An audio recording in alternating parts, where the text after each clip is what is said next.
Hey, it's Dr. Joanna Ray, and I'm here with you for another video. Today, I would like to talk to you a little bit about what do you do if you have $1,000 to invest, in whatever currency that you may be working with. But just let's say that you have a little bit over 1,000 USD and you want to get started with investing. What would you do? So actually, I would say don't invest. Again, like my other video about what do you do if you have $100 to invest, really at this point you're not quite ready to invest because you really need to put a little bit aside for savings. Okay, that's so important because I'm going to repeat that again. Savings. Okay, if you've only got $1,000 to your name and you really want to get started investing, maybe put like 10% aside and then get your feet wet with opening a brokerage and maybe putting about $100 into ETFs or something like that. But for the most part, I would say save that money and put it away for a rainy day. You never know when something's going to happen. You never know when your car is going to break down. You never know when the water heater is going to break down. Or maybe you need a new air conditioning if you live in a hot country. Or maybe your car breaks down. You just never know. And if that emergency happens, you want to have money in the bank that you can use, somewhere that it's readily accessible, somewhere that it's not locked away, so nothing like a CD.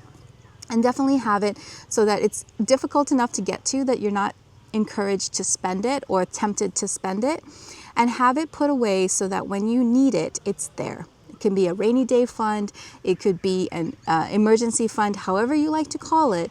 I like to call it an emergency fund because that's what it's there for. Now, just because you put it away, let's say you start with this $1,000, you don't necessarily want to say like, I cannot use this money. It's there to be used. If you have a medical emergency, if you need a new appliance, do use the money if something happens that you need to repair and otherwise you can't get to work, for example, because you don't have a car. But don't stress over using your emergency fund because that's what it's there for, okay? Really.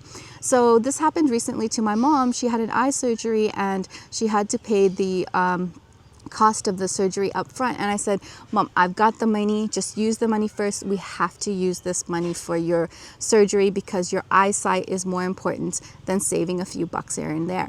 And obviously not wanting to put it on credit cards, so you're not getting that interest accrued, that expensive interest on credit cards. So that emergency fund came in so helpful at that time, and it really helped us to sleep better at night. And in fact, if you can build up your emergency fund to about 3 to 4 months worth of expenses, it's more than sufficient to have 3 to 4 months of expenses. If you're someone with a family and kids and maybe your situation is a little bit less secure, you may need a bit more money for your emergency fund, maybe something up to 6 months or even a year in your emergency fund. So definitely think about having some money set aside before you get investing. Once you get a little bit more money put aside, then you can go ahead and start investing. Thank you for watching, and I'll see you next time.